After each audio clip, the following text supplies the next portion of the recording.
Spy. Now, to be completely honest, going into this film, I was not looking forward to it that much. The trailers made the film just look really unfunny, so I just wasn't looking forward to it. But in actuality, I actually did enjoy this film. Let's start out with the acting and the characters and all that stuff. All the acting in this film did really good jobs. I thought Melissa McCarthy was good. She didn't seem as typecast as a lot of people say she is. I mean, she wasn't like the annoying fat woman who always makes fun of the fact she's fat. I mean, she is fat, but she doesn't always say, "Oh, look at me, I'm Melissa McCarthy, I'm fat, ha ha ha ha." You know, like she does in a lot of films. She's not like that in this film. I thought Jude Law did a good job, and I thought Miranda Hart as well. Miranda Hart did not irritate me as much as I thought she would. For those of you who don't know, Miranda Hart, she plays the technician kind of woman telling Melissa McCarthy what to do. She's always in the blue dress, the British woman. And basically here in Britain, she's a stand-up comedian. She's always like in all these different TV shows, she's doing comedy.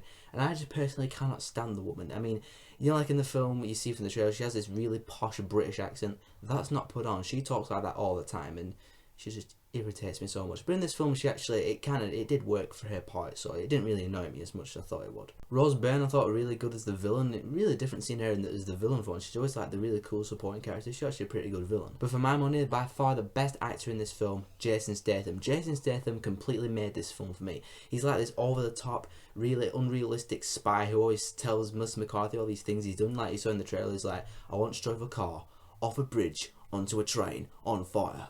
Not the car, I was on fire." He does that a few times in this film, and he just cracks me up. Some of the things he comes out with, some of the one-liners, he cracked me up, he really did. Best actor in the film, I reckon. Now, this being a comedy film, obviously the main job this film has to do is make you laugh. And did it make me laugh?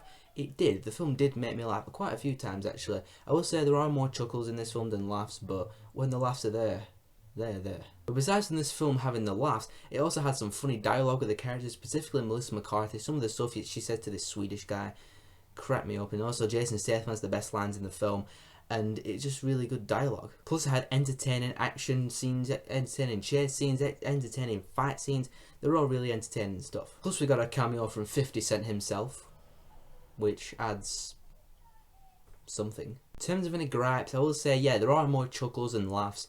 There are a couple laughs throughout the film, and throughout the film it's just like scattershot chuckles.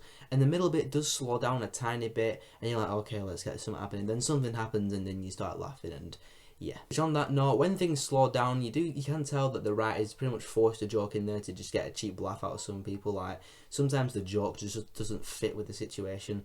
And it's like that sometimes. It's not like overshadowing the whole comedy, but it is like that sometimes. So to wrap this up, I was actually pleasantly surprised by this film. I thought it was funny in a couple parts. Yeah, more chuckles than laughs for sure. I thought all the characters were good. All the actors did really good jobs in their role. Particularly Jason Statham made the film for me.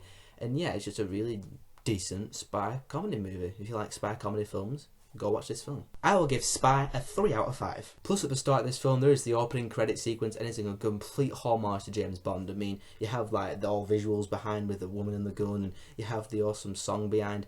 Complete James Bond homage, and I actually really did like it. But have you seen Spy? What did you think about it, and what is your favourite spy comedy out there? Whatever your thoughts are, tell me down there. And if you like this stuff and you want to see more of my stuff, then be sure to subscribe to the channel, so I got stuff coming to you guys all the time.